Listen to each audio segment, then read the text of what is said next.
Bon, le choc pétrolier. Et là, je vais me tourner. Alors, évidemment, là, c'est sans transition aucune. Parce que, alors, il est formidable, monsieur Lescure, parce qu'en fait, il avait dit la vérité. Et puis, le lendemain, on lui a demandé sans doute de s'excuser. Donc, il a dit, c'est pas un choc pétrolier. Et puis, en fait, c'est un choc pétrolier. Donc, voilà, c'est ça la vérité. Donc, écoutez ces deux déclarations contradictoires de Roland Lescure.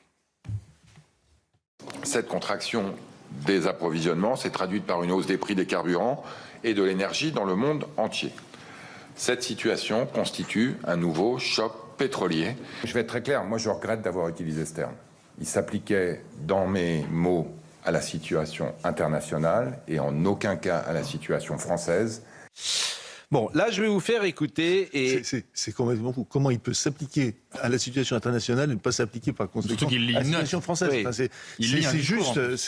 Pardon. Bon. Mais alors, hier, c'est pas hier d'ailleurs, le 24 mars, à l'Assemblée nationale, le député Rassemblement de la Somme, Jean-Philippe Tanguy, a affirmé que l'État ne gérerait pas les stocks de pétrole. Oui. Parce que là aussi, c'est toujours la même chose. Quelle expression je vais utiliser? Le capot. Ouvrir le capot. On ouvre le capot. Donc on découvre un truc. Tout le monde dit les stocks, on croit que c'est l'État. Pas du tout l'État. Mais même, il est largué, hein, Roland Lescure. Il sait pas je vous assure, le pire, quand tu ouvres le capot, c'est qu'ils sont incompétents.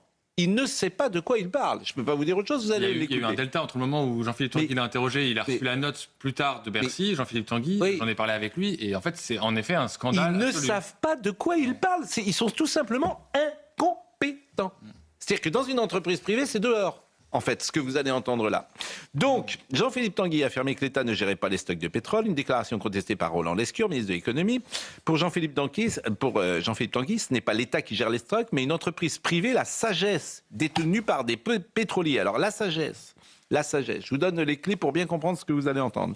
La Sagesse, c'est une société privée à but non lucratif, propriété des différents pétroliers. Cette société est chargée de gérer le stock stratégique de pétrole sous le contrôle de l'État, donc de Lescure. Oui. A priori. Bon, le stock stratégique représente 90 jours d'importation. Le coût de ce stock est d'environ 600 millions d'euros par an, répercuté sur la facture d'essence à la pompe d'environ 5 centimes par litre. Alors, ce qui est intéressant dans la séquence que vous allez voir, c'est que le ministre chargé de l'économie ne maîtrise absolument pas le mécanisme qui est au cœur de l'actualité de ses prérogatives. Il ne sait pas de quoi on parle. C'est formidable d'ailleurs. Il ne sait pas de quoi on parle. Un sénateur qui l'a rencontré lors du débat sur la PPE s'est rendu compte qu'il ne connaissait pas les chiffres de subvention des énergies renouvelables qui apparaissaient clairement dans un tableau public. Publiquement ou en off, il semble ne pas maîtriser les concepts de l'énergie. C'est assez incroyable. C'est Roland Lescure. Donc ceux qui nous dirigent, ils ne savent pas de quoi ils parlent. Et c'est un élément pardon, oui. Important parce que pour la présidentielle, la musique qui consiste à dire ceux d'en face, c'est-à-dire ceux qui, en gros, le Rassemblement national, ne sont pas au niveau, ce sont, etc. Et quand vous voyez les autres, c'est-à-dire ceux évidemment de l'exécutif qui, eux, effectivement, ne sont pas à niveau, cet argument tombe. Vous avez parfaitement raison. Et effectivement, mais ça y est, il ne vous a pas échappé que l'espace médiatique a trouvé son candidat. Ah oui, pour le moment. Édouard Philippe. Oui. C'est le seul qui peut battre le Rassemblement national. Édouard Philippe, mesdames, messieurs. Oui, mais c'est pas bon d'être trop dans les sondages trop tôt. Ah oui, mais attention. Alain Juppé, ça Édouard Philippe peut battre le Rassemblement national. Non, c'est même pas ça, c'est le seul. C'est le seul. C'est le candidat. J'ai vu ça, ouais. C'est le candidat de l'espace médiatique. Vive Édouard Philippe. C'est formidable. Il a commencé très à gauche. Hein. Il s'est mis à l'UMP un peu tard. Visiblement, il était à gauche et puis il demande à voter Parti communiste. Et puis là, ce matin, dans le Figaro, il est pour l'immigration. Donc, c'est un grand papier que vous avez peut-être vu. Il dit « Je suis pour l'immigration ». Édouard Philippe. C'est pas le programme de la droite. Hein. Mais il peut battre le Rassemblement national, gloire à lui. Ouais. Non, mais quand vous lisez quand vous lisez le papier dans le Figaro, la question pour la droite, c'est est-ce que vraiment vous voulez vous associer avec Édouard Philippe? Quand on voit ce qu'il prévoit de faire pour l'immigration, j'imagine que Bruno Retailleau n'est pas tout à fait sur la même ligne, et c'est un euphémisme. Donc, mais lui, charge à eux maintenant de prendre les décisions qui s'imposent. Mais Édouard Philippe, il est formidable, il nous a fait les gilets jaunes. Dès qu'il a été aux commandes, ça a été, globalement, ça n'a pas été une réussite, on va le dire comme ça. Mais c'est formidable puisqu'il peut battre le RN. Donc ça va être le candidat le candidat du camp médiatique. Mais écoutons Monsieur Lescure qui connaît rien. En fait, c'est pas l'État qui gère vraiment, il le gère en théorie, mais en fait c'est les pétroliers qui font la pluie et le beau temps sur le stock de l'État. Et ça c'est vachement intéressant parce que je vous jure que ça fait 10 ans que j'essaie d'avoir la vérité là-dessus, et en fait vous êtes une autorité de tutelle, mais en fait c'est les pétroliers qui font la pluie et le beau temps sur le stock, et donc ils n'ont pas intérêt à libérer du carburant à $60. Ben, ça fait 10 ans que j'attends ce moment. Ils n'ont pas intérêt à libérer du pétrole à $60. Ils libèrent le carburant des réserves à 100 €. C'est incroyable ce qu'on vient d'apprendre là, vraiment c'est incroyable. Monsieur le ministre. Mais, alors, je me suis peut-être mal exprimé, mais ce que vous dites n'est pas vrai, n'est pas juste, non?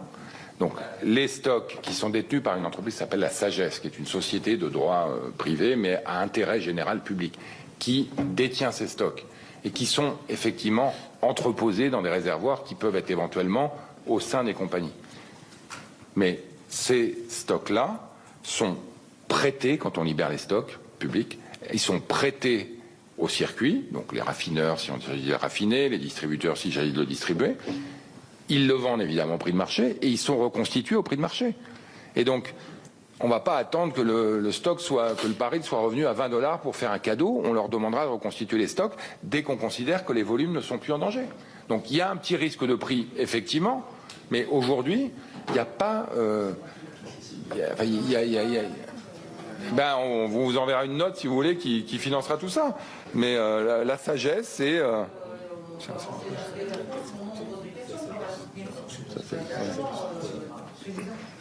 Non, la réponse n'est pas très claire, monsieur le ministre. Bon, ben, vous la préciserez si vous voulez, mais ne croyez pas... Bah non, mais c'est pas ça. C'est que ça m'inquiète qu'elle soit pas claire pour vous, quoi. Qui possède la Sagesse, d'ailleurs? Oui, mais je voudrais bien qu'ils me le disent. Voilà. Enfin, donc, c'est quand même... Il y a des effets... Alors, pardon. Donc, on précise que la Sagesse ne fait pas d'argent, que nous finançons collectivement le coût du stockage tous les ans. Donc, la Sagesse détient les stocks et qui nous coûte 593 millions en 2024, qui finance le coût du stockage. Donc, la Sagesse ne gagne pas d'argent, c'est ça? Elle est à but non lucratif, donc elle ne gagne pas d'argent. Voilà. Maintenant, ce que je vous propose, c'est de vous faire une note détaillée sur le fonctionnement de la Sagesse. Tout ça me paraît être quand même très confus au regard des réponses que vous nous faites. Quel naufrage! Nul! Nul! Nul! Et ces gens nous donnent des leçons.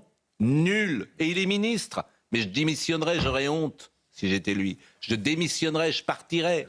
Et ces gens nous donnent des leçons sur comment faut faire, ce qu'il faut faire. Ils ne savent, lui, il ne sait rien, il ne sait pas de quoi il parle.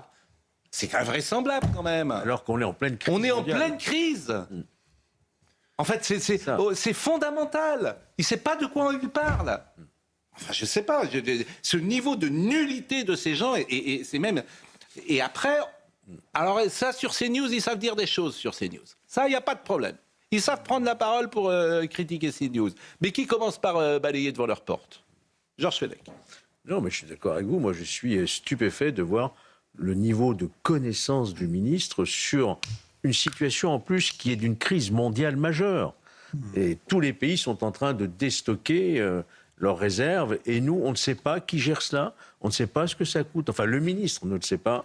C'est quelque chose d'assez effrayant. La séquence aussi, c'est que c'est l'administration qui tient le pouvoir, en fait, parce qu'ils se tournent vers les conseillers de Bercy, c'est eux qui décident. C'est ça la vérité, et c'est vrai dans beaucoup d'administrations, et ça, c'est dû notamment à la faiblesse politique du moment. Et en fait, l'administration a pris le pouvoir, et ce qui n'est pas une bonne nouvelle pour les Français. Non, la sagesse, c'est de ne pas parler quand on n'a rien à dire. C'est la première chose que l'on peut méditer quand on écoute le ministre de l'économie et des finances. Et puis on repense à Giscard. Vous savez, vous rappelez Giscard, quand il prenait le budget, quand il était ministre de l'économie et des finances, il arrivait à l'Assemblée et il débitait une liste interminable de chiffres, de pourcentages très précis, dans un exposé très clair, sans aucune note. C'était un exercice un brio absolument époustouflant pour tous les députés qui l'écoutaient. Évidemment, ça paraît très loin. J'ai toujours pas compris le statut réel de cette sagesse. Je ne la comprends pas. Est-ce que c'est une concession de l'État? Est-ce que c'est une régie de l'État? Est-ce que c'est dirigé directement par les pétroliers? On parle de tutelle ou de contrôle de l'État, mais sous quelle forme? Mais vous verrez que... Entreprise privée d'intérêt public. Hein. D'intérêt public. Et ayant fait du droit administratif, je ne sais pas ce que ça veut dire. Vous verrez que dans l'espace médiatique, personne ne dira rien sur M. Lescure, qui est protégé, comme toujours, parce que pour la raison que vous avez dite, parce que souligner l'incompétence de cela, le procès en incompétence qui est fait aux autres, il ne tient plus. Ah, voilà. Et vous avez parfaitement raison de dire ça. C'est tout l'enjeu. C'est tout l'enjeu. Donc c'est pour ça que la Macronie, elle est protégée. Ils sont tout simplement incompétents. Donc là, il y a eu un tel turnover de ministres aussi, ils n'ont peut-être pas le temps. Écoutez, arrêtez. Non, mais c'est vrai. D'une certaine manière, il a raison. Je suis désolé, mais regardez le nombre de ministres qui circulent. On les connaît même pas. Moi, je suis incapable de vous les donner. Il peut au moins connaître, savoir de quoi il parle. C'est même un minimum de professionnalisme. Quand Roland Lescure arrive demain face à son administration, il dit bon, on va faire ci, on va faire ça. Les gens le regardent, ils rigolent parce qu'ils voient bien que. Non, mais c'est ça la vérité. Il dit écoutez, monsieur le ministre, vous êtes très sympathique, laissez-nous faire, on connaît les dossiers, on va s'en occuper et vous allez faire les 9h25, on marque une pause. On marque pétrolier. Choc pétrolier, on est tous d'accord. Charlotte oui. Enfin, moi, je vous écoute. Demandez une note à Bercy, peut-être. Oui, voilà, je vais attendre la note de l'administration. Mais ce qui est terrible, c'est que la séquence qu'on a vue, qui va rester, évidemment, mais le ministre, il n'est pas très bon, mais les conseillers sont guère mieux. Parce qu'il devrait pouvoir dégainer un peu plus vite. Il devrait s'attendre à ce genre de questions. Oui, il devrait. Mais quelle est la force du politique en face de son administration, étant donné qu'il est conduit à leur lèvres? C'est la bonne question que vous avez posée. Alors, voyez les routiers qui sont insatisfaits. C'est le retour du quoi qu'il en coûte? Ah ben non.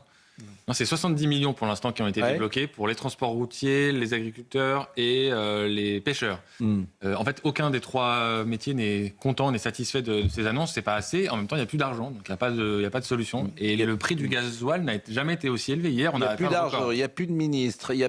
C'est bien la France. C'est des ministres, il y en a. Oui, il y en a, mais bon, vous avez compris ce que je dis. Il n'y a plus de ministres qui savent de quoi ils parlent. Les routiers insatisfaits, Félix Perrola. Sur le périphérique parisien, près de 200 camions et autocars organisent une opération escargot. À l'origine, l'organisation des transporteurs routiers européens venus dénoncer la flambée des prix des carburants. En ligne de mire, l'aide de 50 millions d'euros annoncée par le gouvernement. Alors, pourquoi ces annonces ne passent-elles pas auprès des routiers? Philippe Chastrus est secrétaire général de l'OTRE en Occitanie. Le montant annoncé de 50 millions est bien évidemment, même quelque part dérisoire, si on le compare avec les aides qui ont été accordées en 2022 lors du conflit avec l'invasion de l'Ukraine.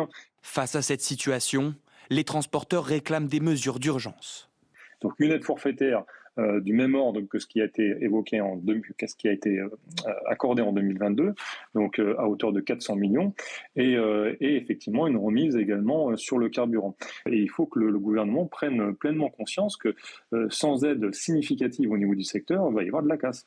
Des mobilisations sont organisées ce mardi dans les Pays de la Loire, le Lot-et-Garonne et l'Aveyron, et dès mercredi, des blocages sont attendus à Toulouse et en région PACA.